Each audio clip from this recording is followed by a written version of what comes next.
सभापति जी, इसके साथ एक और प्रश्न खड़ा हुआ है, विकास वर्सेस विनाश का।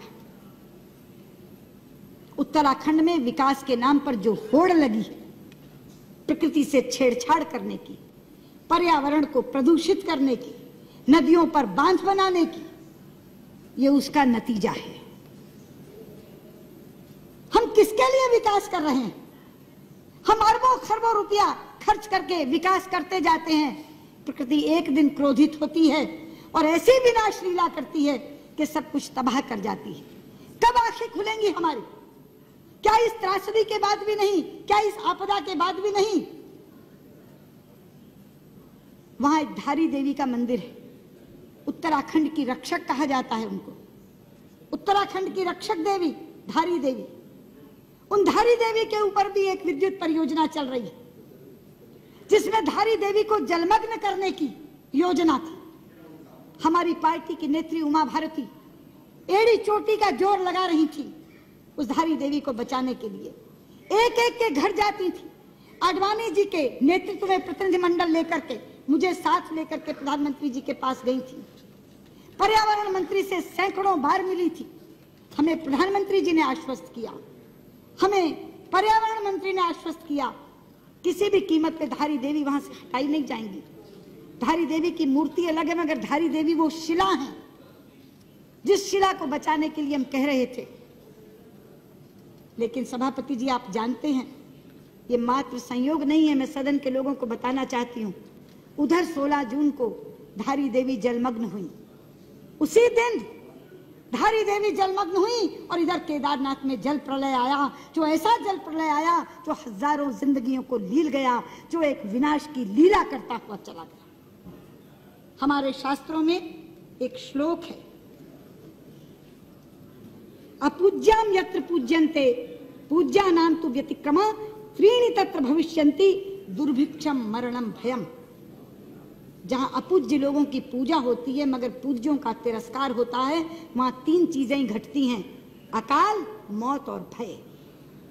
ये वहां की पूज्या उत्तराखंड की रक्षक देवी धारी देवी का तिरस्कार हुआ और तीनों चीजें आ गई। लोग भुखमरी से भी मर रहे हैं, मौत का भी तांडव हो रहा है और भय भी वहां व्याप्त है। इसलिए मैं कहना चाहती हूं, ये जो विकास वर्सेस विनाश का प्रश्न है, ये आज मुंह बाए खड़ा है। वहां गंगा जी के ऊपर कितने बांध बन रहे हैं आप जानते हैं। योजना आयोग की चतुर्वेदी समिति ने गंगा, भागीरथी और अलकनंदा पर 70 बांधों की स्वीकृति दी है। 70 बांधों की।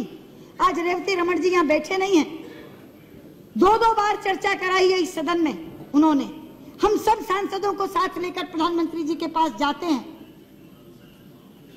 सभापति जी, गंगा हमारे लिए साधारण नदी नहीं है, गंगा हमारे लिए मां है। पता नहीं आप उस दिन थे सेंट्रल हॉल में कि नहीं, मुझे आश्चर्य मिश्रित हर्ष हुआ था। इतना हर्षित हुआ था मन, जापान के प्रधानमंत्री ने केंद्रीय कक्ष में संसद के दोनों सदनों के सांसदों को संबोधित करते हुए जब गंगा जी का नाम लिया था तो गंगा मैया कहा था। वो लोग हमारी भावना की कद्र करते हैं, वो हमारी आस्था की कद्र करते हैं।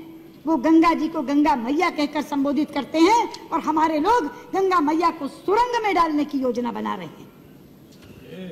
गंगा जी की धारा अविरल बहे, गंगा जी की धारा निर्मल बहे, इसके लिए हम लोग प्रयास में लगे हुए हैं। लेकिन गंगा जी को जो लोग सुरंग में डालना चाह रहे हैं, उस उत्तराखंड के लोगों को इस तरह की आपदाएं सहनी पड़ रही हैं जिसका शिकार पूरे का पूरा देश बनता है। इसलिए मैं आज यहाँ खड़ी होकर ये कहना चाहती हूँ, धारी देवी को पुनर्स्थापित करने का काम करिए। मैं यहाँ से मांग करती हूँ, गंगा मैया पर बनने वाले सारे बांधों को निरस्त करिए। जितना मर्जी पैसा उस पर खर्च हो चुका होगा, जो पैसा आपके राहत और पुनर्वास पे खर्च होने वाला है वो उससे कहीं कम होगा। जितना मर्जी पैसा खर्च हो गया हो, मत दिखाइए हमें वो एस्टिमेट्स, मत बताइए कि इतना पैसा खर्च हो गया। अमूल्य जिंदगियां जा रही हैं, खत्म हो रही हैं। पूरे का पूरा उत्तराखंड आज विप्लव की कगार पर खड़ा है।